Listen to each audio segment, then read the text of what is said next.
Morning, guys. Andrew Houston here from Profit for Contractors with Trading Tips in the Truck. We're here at Profit for Contractors helping you guys, get you to go from chaos to control, get you to maximize your profits, maximize your cash flow, and really get you the business that you deserve and that you've always wanted. Today, I want to talk to you about something that's, it's something that came up actually yesterday with a client, and I see this come up quite often, which is, I think one of the biggest challenges that we have, yesterday I was talking about on Trading Tips in the Truck, I was talking about the importance of taking the time to think, right? To actually pause, and I gave you guys a little exercise to ask yourself this question, like if I was to, if you're to have your business talk to you, and what would your business tell you? Well, I think I want to go to the next step with this to help you out. Hey, Alex. Hey, brother. You're always on here, man. I absolutely love it, man. Hence why you're making so much progress. Hey, Adam. Glad you're here. So here's something that I want to do here. One of the biggest challenges people have being owners of a business, especially a contracting business, is that we're super passionate. We put in the time. We work our asses off, but more often than not, we don't get the results that we want. And people often ask me, they go like Andrew, like what's going on? Like, what do I do? Hey, Alex, good morning. I think one of the biggest things that's holding you back is the fact that you're focusing so much on the symptoms and you're not truly identifying the problems. On yesterday's Trading Tips in the truck, taking time to think about your business, think about what the business is going to tell you is going to help you with that. But let's take it to the next level. So here's what I want you to do. Adam, Alex, anybody listening on here, I want to do a little exercise. Okay? So I'm going to have a sip of my coffee, but here's what I want you to do. I want you to write down right now, Alex, Adam, and anybody else attending here, and I want you to type it in. Okay? What is one of the biggest problems that you have with your contracting business? So I want you to write that. I want you to type that in, or I want you to take a moment, even just 10 seconds. I'm gonna have a sip of my coffee, and I want you to write that down. Adam, Alex, I want you guys to post your answer. What is the problem that you've got? One of the problems that you're trying to solve in your contracting business. Okay, I'm gonna have a sip of my coffee. Alex, Adam, come on, boys. I want you guys to type in, what is one of the problems that you're trying to address in your contracting business? So a lot of times at Profit for Contractors is that we're not making enough profit. That's what we hear. We're not making enough cash flow. The business is in chaos. Adam says, trying to catch up on paying off old business debt from years of running my business the wrong way. Okay? Awesome, Adam. Thank you for the participation. Alex, what do you got, my man? I give you like 5 more seconds, Alex. I don't know if you're driving in the truck, hence Trading Tips in the Truck. Okay? Here's the thing. Alex says delegation and organization. All right. So remember in the beginning of this Trading Tip in the Truck, obviously we're going live here. I said that one of the challenges that contractors have is that you're focusing too much on the symptom and not the problem. Case in point. Here's how you know if you're focusing in on the symptom versus the problem. Here you go, Adam and Alex. So Adam's got trying to catch up on paying off old business debt from years of running my business the wrong way. Adam, that's a symptom, okay? Alex, delegation and organizing. That actually is a symptom. Now, how do I know that that's a symptom? And guys, I got to tell you, this is critical, okay? If you're watching in, this is a game changer to your business. You want to grow your business. You want to get the business to a place where you want it to go and get more out of it. You've got to pay attention to what I'm about to tell you. So the reason, the way that you know that you're dealing with symptoms is this.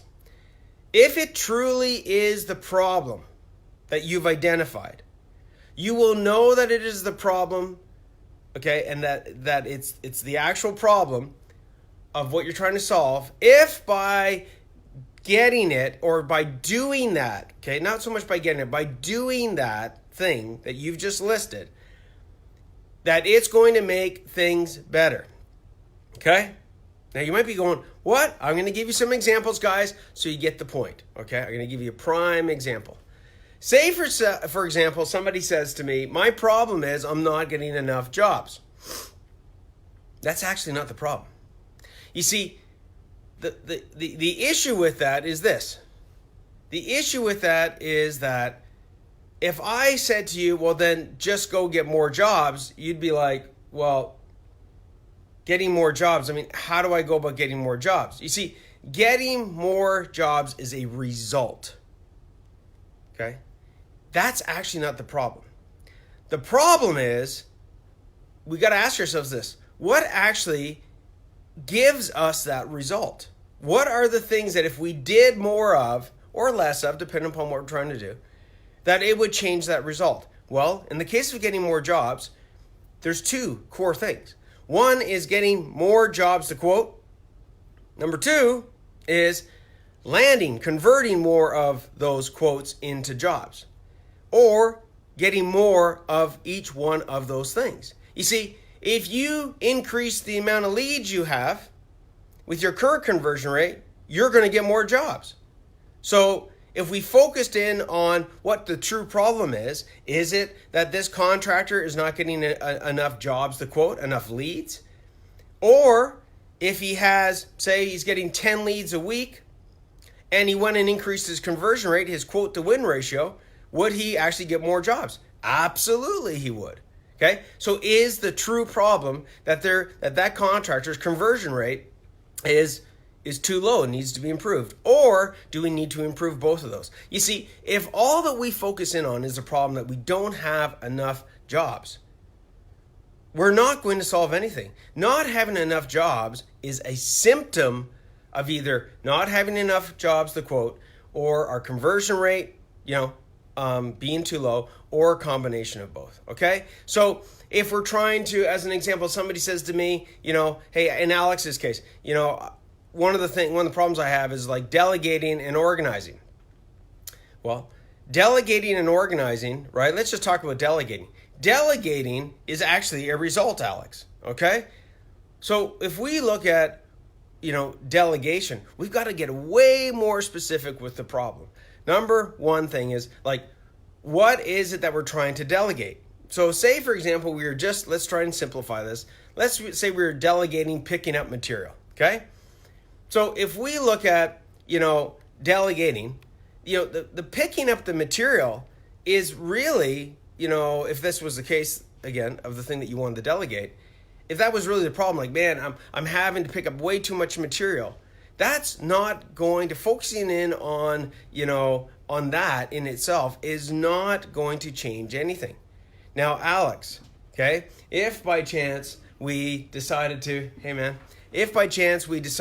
that the real problem is that, we are not communicating, as an example, with the supplier, okay, to go and drop off the material. In other words, one of the things that's actually causing the problem is that we're not giving enough information to either the supplier, or we're not giving a chance to, say, our I call it, our runners. In other words, guys that work for you, Alex, that, are, not paid top dollar, but they're able to go and pick up material, deliver material.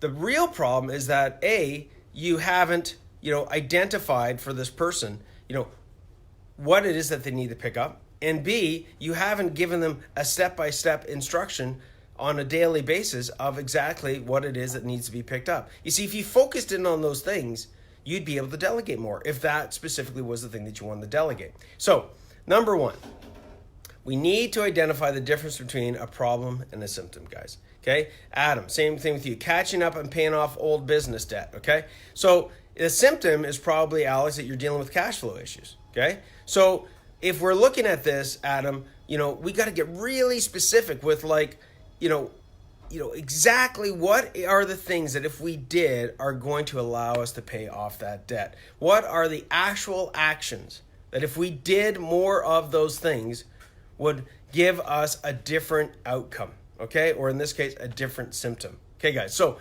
it's so critical.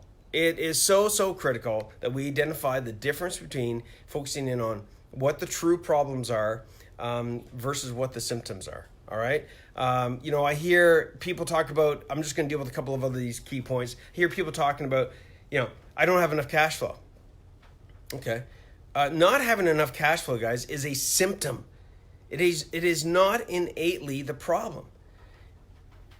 When it comes to cash flow, literally, this is the good news. A lot of people might see it as bad news. I think it's great news. There are literally dozens of areas that are going to affect your cash flow.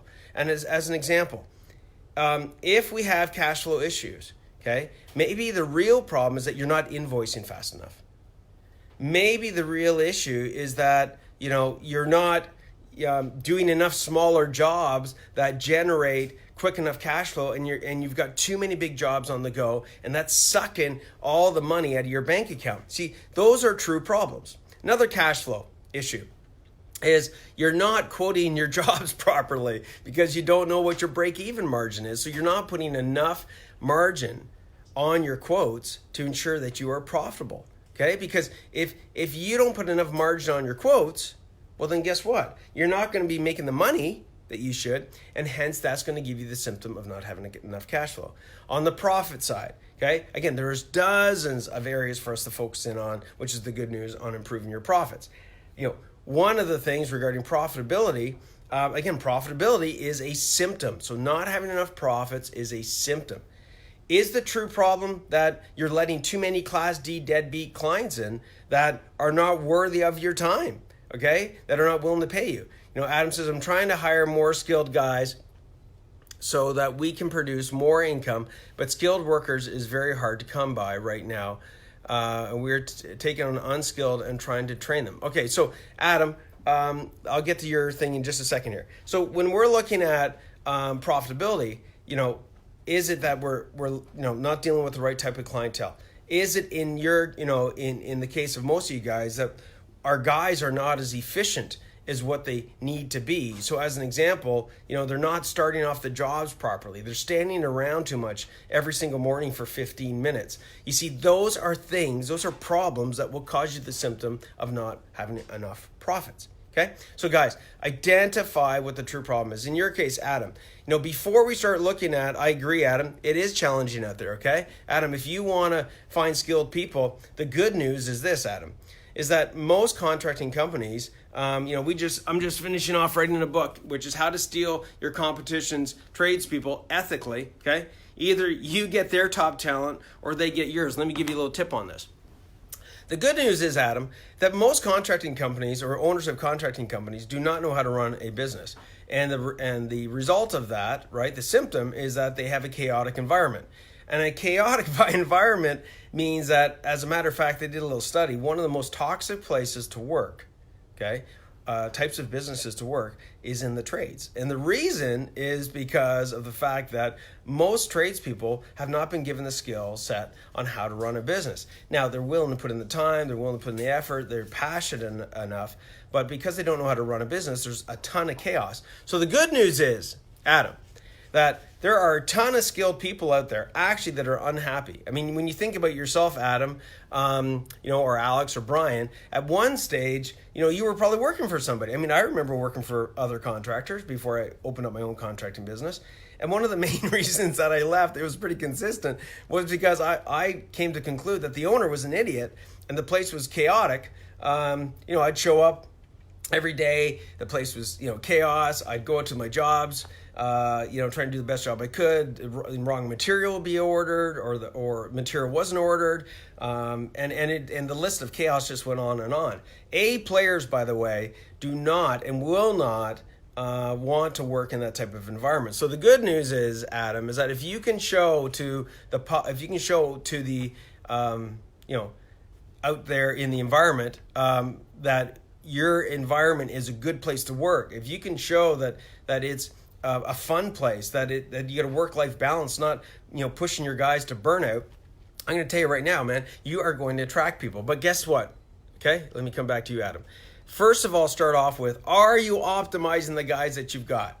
Okay, are you optimizing the guys that you got? Is that really the first problem that we got to address? As an example, if we got a 10-person team, and here at Profit for Contractors, with the tools and insights and templates and guidance that we give, not just us but our fellow family members like Alex. Okay, as an example, if we were to improve the efficiency of 10 guys, you just got a free guy.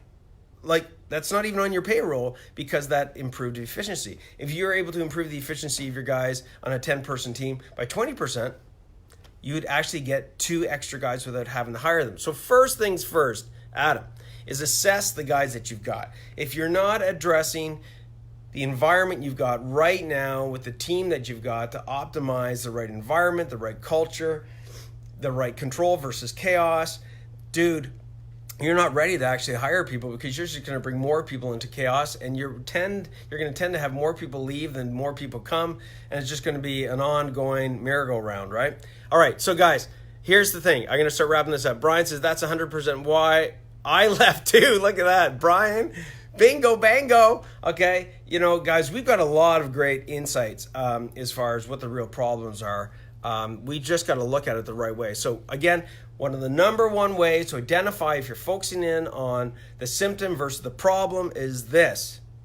If you were to do that thing that you're focusing in on, okay, times 10, times 100, okay, as an example, would it improve the situation? If the answer is yes, then you are focusing in on the problem.